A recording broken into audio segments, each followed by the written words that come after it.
Fala galera, aqui quem fala é Juan de Lima e tá começando mais um boletim de notícias aqui no canal do Pedrosa.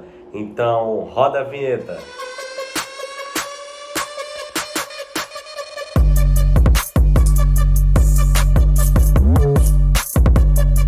Muito bom dia, torcedor vascaíno, muito bom dia, torcedora vascaína. Aqui quem fala é Juan de Lima e mais um boletim de informações aqui no canal do Pedrosa. Já peço a você para deixar o like aqui nesse vídeo.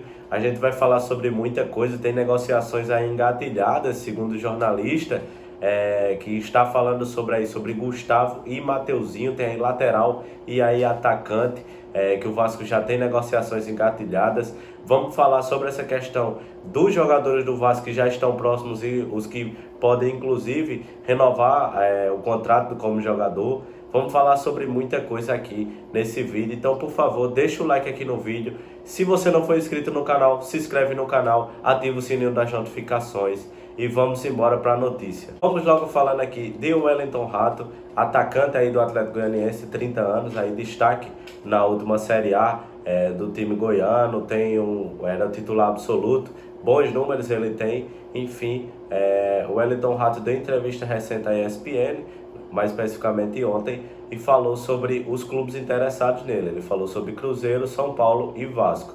Conversei com um empresário do atleta que me confidenciou que o Vasco não teria feito nenhuma proposta oficial ainda como jogador, para o jogador em relação a clubes. O Vasco conversou sim com o seu empresário e falou sobre as tratativas, sobre salários, o quanto é a pretensão de salário dele, o quanto ele aceitaria, quais condições ele viria para o Vasco, enfim, esse tipo de coisa, esse tipo de consulta que aconteceu. Isso aí o empresário já me confirmou. No entanto, não houve nenhuma proposta oficial do Vasco. Inclusive, ele disse até que o jogador se confundiu ao falar sobre o Vasco ter feito proposta oficial, porque o Vasco ainda não fez proposta. Só quem fez proposta oficial foi o Cruzeiro e o São Paulo pelo jogador, que devem sair aí um pouco na frente nessa, digamos assim, nessa disputa pelo jogador, pelo atacante, pelo ponta, porque ele já tem feito proposta e talvez tenha lá, esteja mais na frente. Além disso, tem proposta também da Arábia Saudita, que, por sinal, clubes do exterior aí tem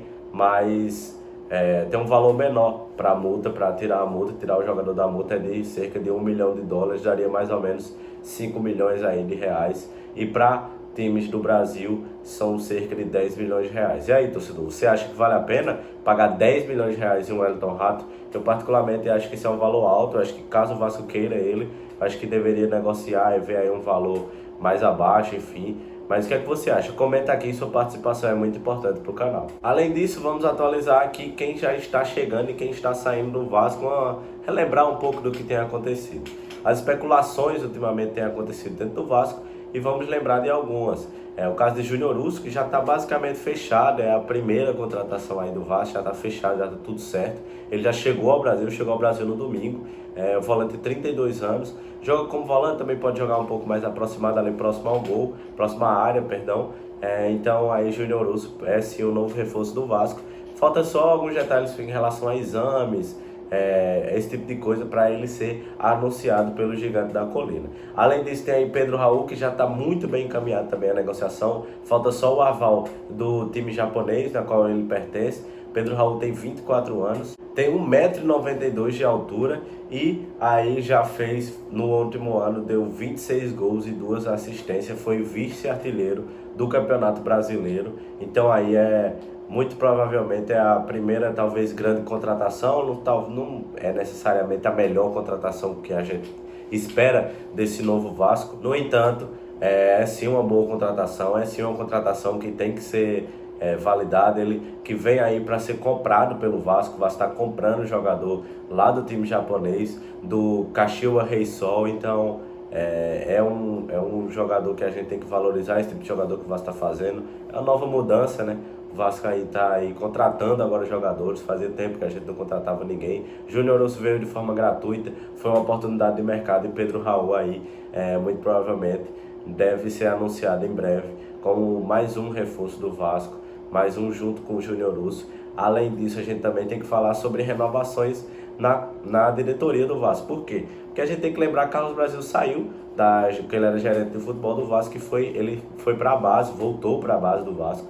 E sim, ele que já tinha trabalhado na base do Vasco, trabalhou durante um bom tempo, é referendado por isso, tem grandes conquistas, tem um trabalho muito bem feito dentro da base do Clube Cruz Maltino. No entanto, agora ele tinha sido, na última temporada, digamos assim, subido ao profissional. Na verdade não foi uma subida, né?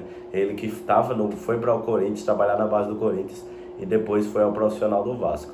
Montou esse time aí que subiu, esse time que foi para a Série A, com aos trancos e barrancos, assim, mas foi ele quem participou dessa montagem, foi ele que montou e contratou diversos jogadores, claro, com toda a comissão. No entanto, ele voltou para trabalhar na base do Vasco como gerente da base de futebol da base do Vasco, e eu concordo com isso, acho a decisão acertada, porque Carlos Brasil é um bom profissional. No entanto, eu acho que falta ainda muito para ele trabalhar, falta uma questão de experiência, enfim, de como conduzir negociações para ele trabalhar com futebol profissional, sem ser o de base. Comenta aqui para o torcedor o que é que você acha disso. Você acha que Carlos Brasil deveria ou não continuar aí nesse trabalho de base, ou deveria continuar no time profissional? Segundo o jornalista Lucas Moret, do canal Gigante Vascaíno, ele que é também aqui canal do YouTube, ele é mais jovem assim como eu também, está apurando informações.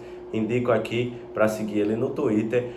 Nesta segunda-feira ele disse que em contato com alguns atletas, com o staff do Atletas, ele teve a confirmação que o lateral do Sampaio Corrêa, Mateuzinho, e o atual meia do Shabab Al-Ali, o ex-jogador do Sport, Gustavo, né, são alvos para o Vasco de 2023. Ele disse que tem essa informação, no entanto o Vasco aguarda a definição e o aval do novo treinador para prosseguir nessas negociações. O departamento de futebol do clube, inclusive, já tem nas mãos as condições de negociações.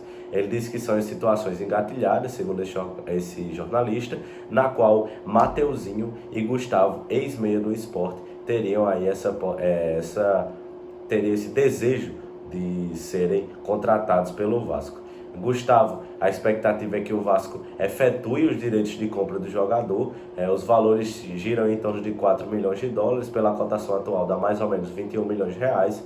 E o meia chegou ao clube árabe no início de 2022 e tem contrato até 2026. Sobre Mateuzinho, lateral do Sampaio Corrêa, foi passado a ele que é um grande sonho do lateral vestir a camisa do Cruz Maltino, já que o atleta é carioca e ele gostaria muito de voltar e trabalhar no Rio de Janeiro. Isso seria um fator fundamental para que as negociações avançassem. E aí, torcedor, o que é que você acharia dessas duas contratações? Você acha que são bons nomes para o Vasco, lateral Mateuzinho aí? Eu particularmente gosto bastante do Gustavo. Gustavo, que tem 20 anos apenas, ele surgiu no Sport e foi jogar lá no mundo árabe, está na primeira divisão lá do mundo árabe. Ele é um excelente jogador, como eu já disse, tem apenas 20 anos, surgiu muito bem no Sport, apesar de ali surgiu junto com o Mikael, centroavante. É um bom meia, ele jogava ali como camisa 10 no Sport, lembro bastante de vê-lo jogar. Então aí, torcedor, o que é que você acha de Mateuzinho e Gustavo como possíveis reforços do Vasco? Então é isso, torcedor. Gostaria de agradecer você que chegou até aqui. Muito obrigado por isso. Peço para você mais uma vez deixar o like aqui no vídeo. Se você não for inscrito no canal, se inscreve no canal, compartilha aqui esse vídeo com essas informações. Dá sua opinião aqui sobre os vídeos, o que é que você acha, o que é que a gente poderia melhorar, enfim, esse projeto meu aí com Pedrosa. Agradeço bastante, que você tenha um ótimo dia hoje, que todos os seus sonhos se realizem, suas metas se realizem hoje, que dê tudo certo para você. Então, muito bom dia para você, torcedor vascaíno, e tchau!